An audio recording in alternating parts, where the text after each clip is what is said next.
This video and all other videos on this channel are for entertainment purposes only. The content of this video and all other videos on this channel are the opinions of the creator only and do not constitute legal, trading, investment, or financial advice of any kind. Investing carries a high level of risk and the majority of retail clients lose money. Do not invest any capital unless you understand the risks and you are prepared to lose it all. Alright, hello and welcome to Camel Finance. I'm your boy Camel and welcome to the week. Welcome to Monday. This week's going to be a good one. Q1 is about to be wrapped up and this is one of the worst quarterly returns for Bitcoin in Q1 on record. Most similar to 2020, where Q2 returned a whopping 42%.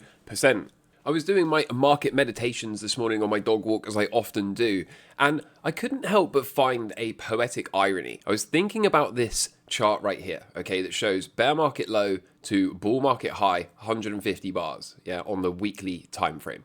This right here, bear market low to all-time high and top for that cycle, 150 bars. And then bear market low, walking forward 150 bars to the all-time high would tell us that if this thing is going to do what it always does, we're not going to see the high until much later this year, okay, probably Q4 of this year. But I was thinking there's a funny irony to what's happening right now, okay, because if we cast our minds back to this bear market low in here, okay, I was one of the only people that was saying this cycle would probably left translate and then the bear market decline would take longer in terms of time, right? I was one of the only people saying that.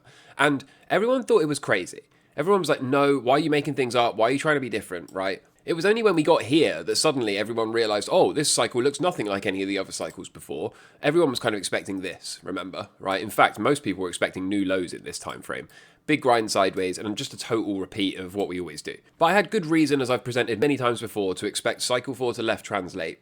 And herein lies the poetic irony. It was all through here that everyone said, nothing is ever different. Okay, this cycle is going to do what it does every other time before. Nothing's going to be different. There's no such thing as left translation et al. Right? And now, finally, having invalidated left translation in November of last year, all of a sudden, everyone wants to start saying this cycle's different. We've topped really, really early. That was the top. We've already entered a bear market. The bear market's going to be long and drawn out, right? There's no more 4-year cycles. And we even had some larger account calling this left translation, even though the cutoff point was November of last year. So don't you think it's funny that in here, it's me against the world, right? Left translated cycle. Everyone else is like, no, you're a total clown. What are you even thinking, right? That doesn't exist. Why are you trying to be different? It's never done that before. And now we get here and suddenly everyone's base case all along was an early Q1 top. Don't you think it's funny? Why is it when all the way through here, all of your base cases, right? And that's you as well. I'm talking to everyone here because no one else was calling for left translation in here. So that means everyone watching this, everyone whose ears my words are currently falling on, your base case the entire time was this cycle was not different. Nothing has changed. It's not going to be different in any way, shape or form. And all it has taken is a 33% decline here for you to suddenly completely do a 180, abandon your thesis altogether, abandon your hypothesis and start to tell me that the top is in. So which is it? Have you changed course? Have you pivoted stance? Has your base case been invalidated by this current 30% dip? Or is it just another one of these 30% dips and we're about to resolve much, much higher until eventually we find ourselves where all of you thought we would end up in the first place? Which is be even more funny from a poetic irony sense. Because if we actually get here and I can manage to stay on trend in the face of everyone else calling tops, then despite everyone else being right in their base case assessment and their hypothesis in that this cycle would never be different, and me being wrong by thinking left translation was coming, the irony again is I would be one of the few people able to stay on trend for the final piece, whilst everyone else puked their position before the real fireworks began.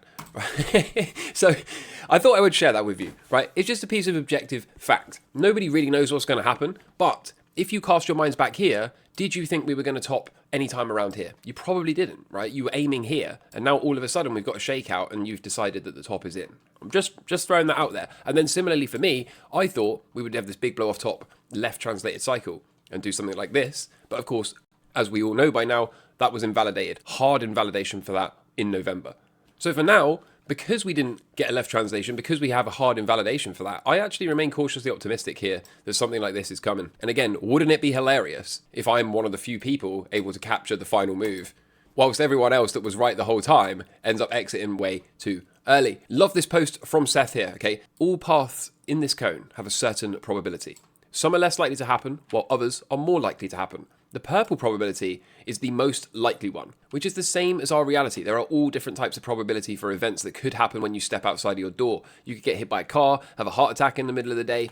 With this knowledge now available to you, why is it you choose to listen to the people that are only pointing to Bitcoin crash to 60 to 70k without any indicators nor data to back up their thesis? They simply drew some lines and that's it. I'll say this again, no indicator has flashed for any top yet. Liquidity is still at the bottom in the USA. QT is just about to pivot to QE. We got a president and government that is pro-Bitcoin and crypto. Seasonality for the stock market for the first year of presidency since 1940 shows that March is a bad month in the first year. Meanwhile, whales are buying Bitcoin, Saylor is buying, more and more companies are buying Bitcoin, and somehow everyone wants to just listen to the bears calling tops when that was never your plan to call a top here. Tap 80k, like the projection, and then pump it into April. So again, on a balance of probabilities, 3 models pointing up, 1 pointing down, and for some reason, people want to bet on the 25% here, again, totally deviating from their initial idea. Meanwhile, Raoul Pal also providing more hopium. Global M2, okay, is in the bottoming zone, and he says the waiting game is almost over. The 10-week lead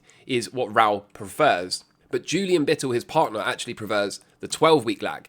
Either way, if there's any merit to this idea at all, we are close, perhaps just a couple of weeks away from seeing a turn up. And as Julian Bittle points out here, time for a sentiment check. Back in early March, the American Association of Individual Investors, the AAII, showed that 60% of investors were bearish, and that has only actually happened 5 other times since the survey began all the way back in 1987. The Conference Board's March survey showed a similar spike in bearish sentiment, with 44.5% of consumers expecting stock prices to decline over the next year. And that's the highest since July 2022, and before that, October 2011. The Q1 Life study here found that 51% of Americans believe another big market crash is on the horizon. The March Bank of America Fund Manager Survey reported the largest drop in US equity allocation on record. Yes, on record. The bottom line is if you don't think we're heading back into a 2008 style entrenched recession, then it's time to back the truck up here and buy. My 2 cents, despite the Q1 wobble driven entirely by Q4's tightening in financial conditions and fueled by speculation that tariffs, much like Q4 of 2016 ahead of Trump's first year in office, would be inflationary, markets are already reversing that concern, as evidenced by the recent decline in the dollar, bond yields, and the US 1-year inflation break-even rates. With that said, changes in financial conditions tend to work with a 12-week lead time, which is why risk assets are still under pressure. But the good news is, we expect Q2 to be markedly different environment, driven by a rebound in US economic surprise and fresh liquidity coming back into the markets.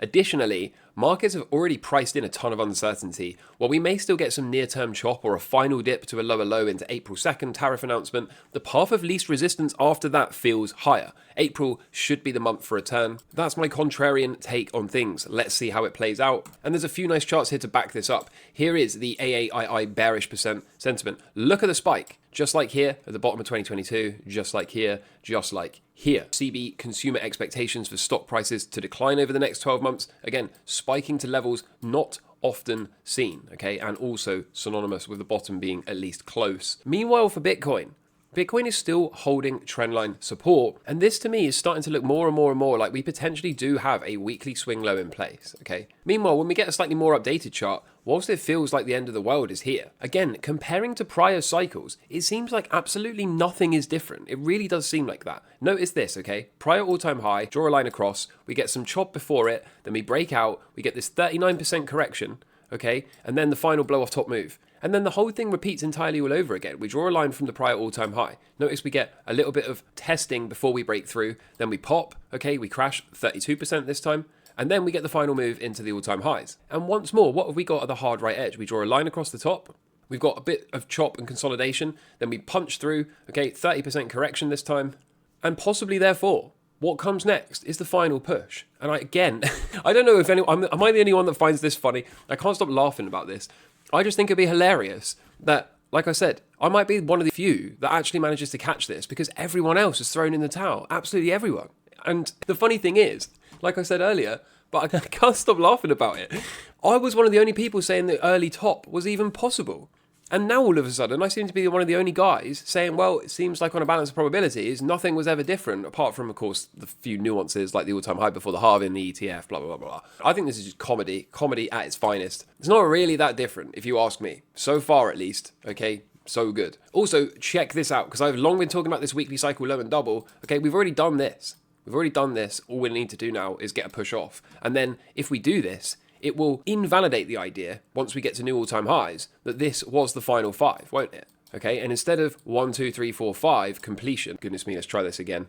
And instead of 1, 2, 3, 4, 5 to final completion, what we would actually have is indeed the extended 5th wave, okay? Once we weekly cycle low and get through the all-time high, then everyone that said this was the final 5 and the market has topped is totally wrong and invalidated. And then we know that this is indeed 1 into 2 before 3, 4, and 5 comes, okay? And again, party time for the Camel Crew, because we seem to be one of the only few willing to entertain the idea that we could stay on trend here for a number of months to come. Big Mike also sees this as well. He's saying perhaps we see the top in September 2025, but look at Big Mike's count. Now, I'm not an Elliott Wave guy, which means I'm confident presenting this based on the cycles, but really, you should not trust my Elliott Wave skills. I mostly do it for sport and entertainment. Big Mike, on the other hand, knows the rules, knows how to properly count, and what we have here is 1, 2, 3, 4, and potentially 1 of 2 before 3, 4, and 5 of the 5 of the 5.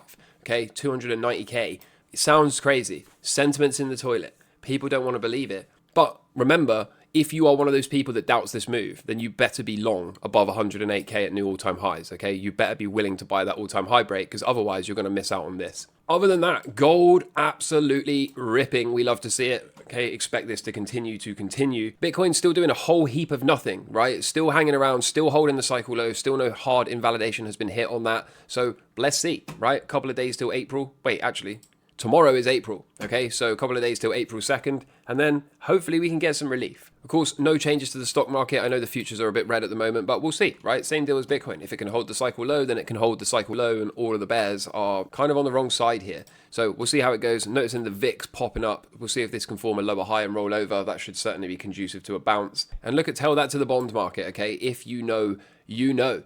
So I'm your boy Camel. Welcome to the week. Welcome to Monday. And until next time, take care from me. All the best. Cheers. Bye. Camel Finance, he's the man to see. Rocking the markets with his contrarian spree. Trades like a pro, no fear, no shame. Sticking to his guns in his money game. He's a badass, oh yes indeed. Camel